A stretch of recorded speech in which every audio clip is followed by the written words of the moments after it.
Hello friends, welcome to my YouTube channel Mathaholic by Isha Gupta. Friends, आज मैं आप लोगों के साथ कुछ इंपॉर्टेंट क्वेश्चन जो कि हॉट क्वेश्चन है प्रोबेबिलिटी के, वो आपके साथ डिस्कस करूंगी, जिन क्वेश्चंस में बच्चों को बहुत ज्यादा डिफिकल्टी रहती है। मैंने यहाँ पर दो क्वेश्चंस लिखे हैं और दोनों क्वेश्चंस मैं वन बाय वन आपको समझाऊंगी कि क्या है।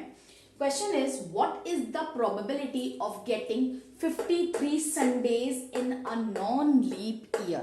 ये बहुत ही इंपॉर्टेंट क्वेश्चन है। 53 संडेज के नाम से और नॉन लीप ईयर, ये आपको दो चीजें इसमें ध्यान रखनी है। इसमें आपको प्रोबेबिलिटी बतानी है कि जैसे आपके पास पूरा एक 1 ईयर है, आपको पता है कि 1 ईयर में कितने डेज होते हैं, 365 डेज होते हैं। अब आपको ये भी पता है कि पूरे साल में आपके पास हर वीक अगर हम देखें तो 52 हमारे टोटल वीक्स होते हैं, तो एवरी डे इज 52 टाइम्स तो आएगा ही आएगा। बट 53 संडेज की अगर बात हो रही है तो हम उसको कैसे कैलकुलेट करेंगे। सबसे पहले आपको ये देखना है कि ये नॉन लीप ईयर है या फिर लीप ईयर है। ये देखो, मैंने इसलिए दोनों क्वेश्चंस एक साथ लिखे हैं।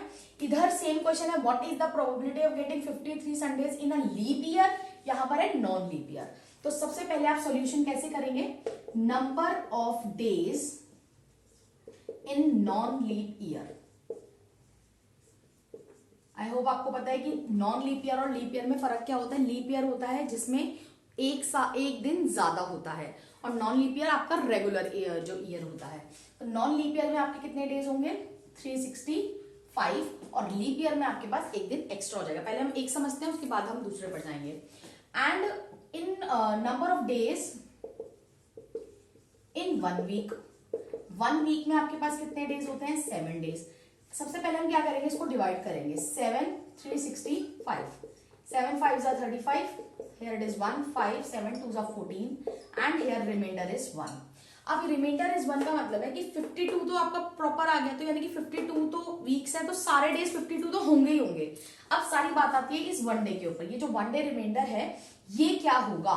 अब ये जो 1 डे है वो कुछ भी हो सकता है, वो संडे भी हो सकता है, वो मंडे भी हो सकता है, वो ट्यूसडे भी हो सकता है, वेडनेसडे, थर्सडे, फ्राइडे या फिर Saturday.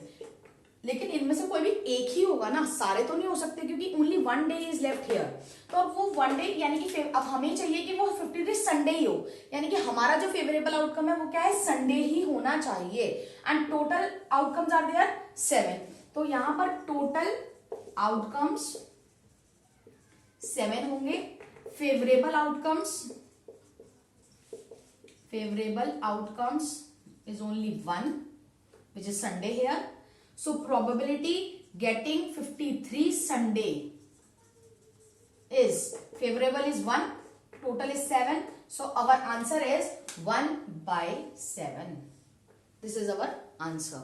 Here number of days अगर आप देखेंगे, number of days in a leap year is 366. Again number of days in 1 week, that is 7. Again we have to divide it, 7 366, 7 5s are 35, 1 6, 7 2s are 14. Now here remainder is 2. अब यहां पर आपका difference आता है, यहाँ reminder 1 था तो हमने सिंगल डे लिख दिया, लेकिन यहाँ रिमाइंडर आपका 2 है। अब 2 का मतलब है 2 दिन बच रहे हैं। अब वो जो 2 दिन है ना वो हमेशा कॉन्जिक्यूटिव होंगे। ऐसा नहीं होगा कि एक संडे आ जाए तो दूसरा वेडनेसडे बन जाए, नहीं। क्या पॉसिबल आउटकम्स क्या क्या बनेंगे आपके, अगर एक संडे तो दूसरा आपका मंडे होगा, क्योंकि संडे के बाद मंडे ही आएगा।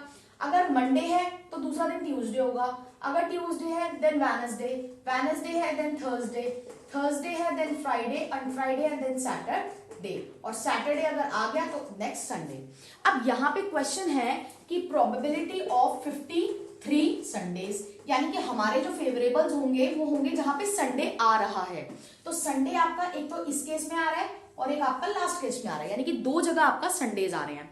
एंड टोटल कितने होंगे, 1 2 3 4 5 6 7। तो व्हाट इज द प्रोबेबिलिटी, 2/7, क्योंकि यहां पर आपके फेवरेबल केसेस कितने बनते हैं, 1 एंड 1 2, और यहां पर आपके favourable case only 1।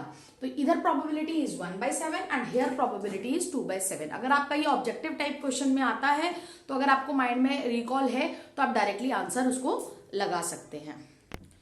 Yes friends, अब हम 2 और इंपॉर्टेंट क्वेश्चन डिस्कस करेंगे।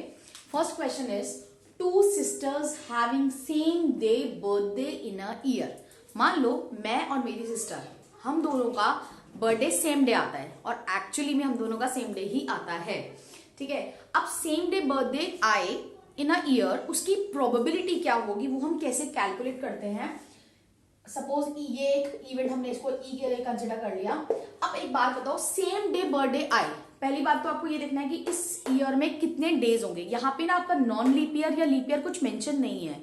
अगर क्वेश्चन में लीप ईयर या नॉन लीप ईयर मेंशन नहीं होता है तो आप उसको नॉर्मल ईयर मानेंगे, यानी कि 365 डेज वाला डे। अब पूरा एक ईयर में 365 डेज है। अब मैंने बोला कि मेरा और मेरी सिस्टर का सेम डे बर्थडे आ जाए, तो आप बताइए कि पूरे साल में अगर हम दोनों का सेम बर्थडे आएगा तो कितने दिन आएगा, ओनली 1 डे ना। तो व्हाट इज द प्रोबेबिलिटी, 1/365, क्योंकि एक ही दिन तो ऐसा होगा पूरे साल में जब हम दोनों का बर्थडे आएगा, तो दैट इज 1/365। नेक्स्ट क्वेश्चन है, 2 sisters having different day birthday in a year. मान लो जैसे नॉर्मल होता है, मान लो 2 बहनें हैं, मेरा किसी और दिन आता है, मेरी बहन का किसी और दिन आता है, तो अब सेम डे आने की प्रोबेबिलिटी है 1। तो अगर हमारा सेम डे बर्थडे नहीं आएगा तो बाकी के कितने ऑप्शंस हैं, 364 ऑप्शंस है कि हमारा बर्थडे कभी भी आ सकता है। तो इसकी प्रोबेबिलिटी आपकी क्या हो जाएगी, 364/365। इसको कैलकुलेट करने का एक और मेथड भी है, ये तो चलो मैंने आपको डायरेक्ट लिख दिया। या आप ऐसा भी कर सकते हो कि अगर आपको एक ही क्वेश्चन में दोनों पूछे गए हैं, तो अगर आपने सेम डे बर्थडे कैलकुलेट कर लिया है 1/365, तो डिफरेंट डे बर्थडे कैलकुलेट करने के लिए आप उसको 1 में से माइनस भी कर सकते हो, 1/365। तो ये आपका हो जाएगा 365 माइनस 1/365, यानी कि 364/365। इन दोनों क्वेश्चंस को मैंने किया है। इसका एक रूल बनता है, क्या रूल है कि probability of an event plus probability of not an event, not E, that is always equal to 1। यानी कि किसी चीज के होने की और उसी चीज के ना होने की प्रोबेबिलिटी का सम ऑलवेज 1 होता है। तो अगर आपने एक की प्रोबेबिलिटी निकाल ली कि सेम डे बर्थडे आएगा और फिर आपको डिफरेंट डे की निकालनी है, तो आप उसको डायरेक्टली 1 में से माइनस करके भी कैलकुलेट कर सकते हो। Hope you enjoy my video. Please like, share and subscribe it. Thank you.